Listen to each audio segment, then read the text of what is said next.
Good evening, everyone. I'm Lissy Bastian. Thanks for staying with us. Assistant Superintendent of Police Deborah Thompson taking the stand for the fourth consecutive day in the bribery trial of former Cabinet Minister Shane Gibson.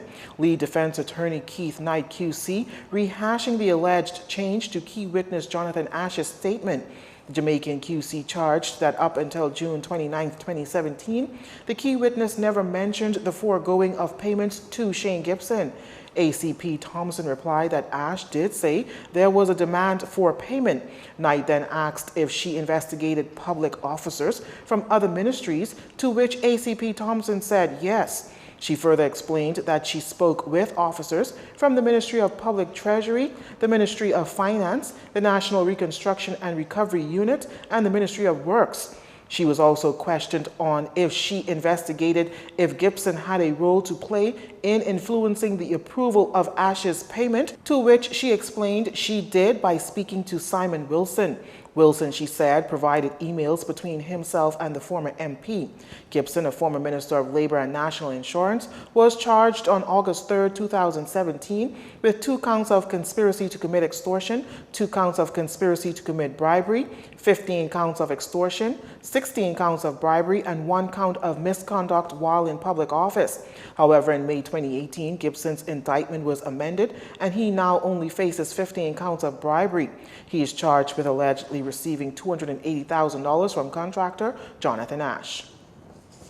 Progressive Liberal Party PLP Deputy Leader Chester Cooper blasting the minister's administration and warned Bahamians that the government could possibly add a new tax to their Bahamas Power and Light electricity bills. This after Minister of Public Works Desmond Bannister tabled the electricity rate reduction bond bill in the House of Assembly last week. And according to Mr. Cooper, it's an indication that electricity bills will increase. Speaking at a PLP Centerville branch meeting last night, the deputy leader lamented that no one wants to pay BPL a red cent more, not after a summer of blackouts.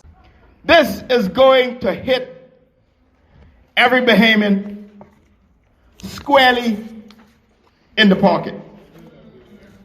And they thought that they would just sneak this on us. But we're going to be watching. We're going to hold them accountable. And we're not going to allow them to hit you in the pocket again.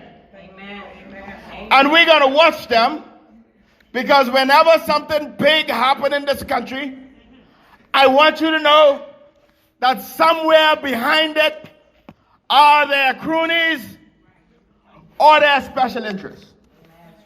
So we're going to look at the details. We're going to look at the contracts.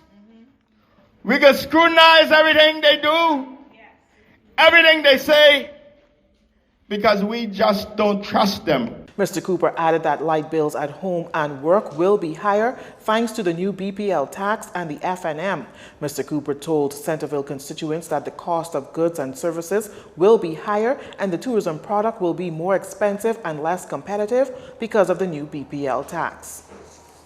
Well, Acting Prime Minister Peter Turnquest denying that the government will add a new tax to the Bahamas Power and Light electricity bill. In response to the warning of Deputy Leader of the PLP to Bahamians of the possibility of that additional tax to their power bills, Mr. Turnquest said BPL has a long history of some questionable decisions and has been allowed to descend into a state where the problems have become critical.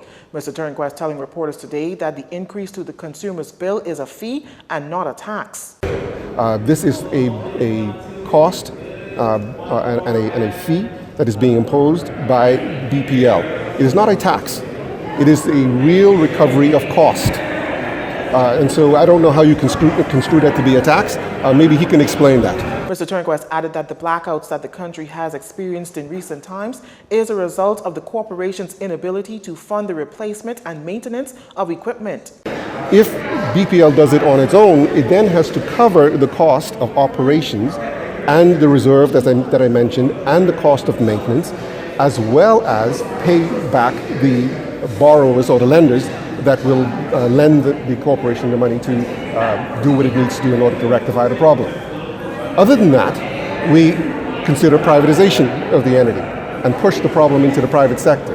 Either way, the consumer is going to have to, unfortunately, bear the cost of the operation of the entity. Industrial action in the pipeline for the Bahamas Taxi Cab Union, who's threatening to take such action this Thanksgiving if a meeting between Transport Minister Renwood Wells and the union does not happen to rectify their issues. Union President Wesley Ferguson's threat come after Minister Wells this past Tuesday told reporters that Cabinet's discussing lifting the moratorium on taxi plates. Mr. Ferguson says the union has no issues with the moratorium being lifted, but isn't pleased with the process the minister is taking. If Mr. Wells do not come clean with the union by this Thanksgiving, we're gonna do some stuff at Thanksgiving that's gonna upset Mr. Wells and the whole industry, because we have had enough of this shenanigans, the disregard for the taxi union and them doing things off the cuffs without consultation,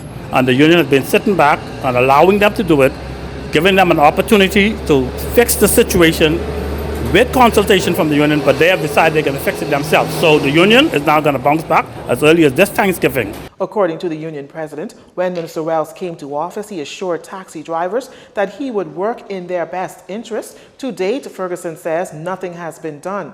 Minister Wells' announcement this past Tuesday, he says, has caused persons to be out of business. What he did was cause a lot of taxi drivers to be out of business, because once he makes that announcement, it causes sort of a panic with the people who are leasing, so they will take their plates back from the taxi driver and try to safeguard themselves by doing it the right way, putting the taxi on the road and possibly putting the driver in it. So the taxi driver who was invested in his own vehicle in the hopes of having this plate for a long time, leased for a long time, now has a vehicle that he has no plate for now. So now what it does, it causes the leasing of plates to basically slow down, because everybody is holding on to their plates and they don't want to lease it for fear of the government taking the plate back. Okay, so I alerted Mr. Wells of these kind of reckless announcement, what kind of effects that it have. So he did it again in June, in May. Additionally, announcements like these, he says, is causing the union to lose revenue. The taxi union, which is responsible for managing plates for widows of taxi drivers who became elderly and sometimes died, they brought the plates to the union for safekeeping. As a result of that, the union now is losing revenues because people are taking their plates back for fear of the plates being taken back by the government. We reached out to Mr. Wells on more than one occasion, asking him to come into the union or let us come into his office and sit down and talk about the many fallouts that would happen because of reckless announcement on television or on the radio, in the media, without the union consultation. The union president's reminding the transport minister that the union under his leadership does not make empty threats. Prime Minister Dr. Eubin Minnis addressing the African, Caribbean, and Pacific ACP group of states, admonishing the group to collectively and urgently intensify their response to climate emergencies. This plea from the nation's chief came during his address to the 925th meeting of the Committee of Ambassadors of the ACP at ACP House this morning. Alluding to the monster Hurricane Dorian and the Category 3 Cyclone Idai, Dr. Minnis said the impact of the global climate emergency is especially felt in the most vulnerable areas of the ACP, including the Caribbean region. The Prime Minister telling those in attendance that researchers have concluded that the largest and most damaging hurricanes are now 3 times more frequent than those 100 years ago, and have determined that there is a correlation between the intense storms and increased global warming. Dr. Minnis detailed the cost of damages post-Dorian, which he says are at $2.4 billion, with an additional cost estimated to be at $200 million, with losses over $700 million. Prime Minister Minnis added that the ACP's plans to highlight the concerns of the small island developing states at its upcoming 9th Summit of ACP Heads of State and Government in December in Nairobi, Kenya.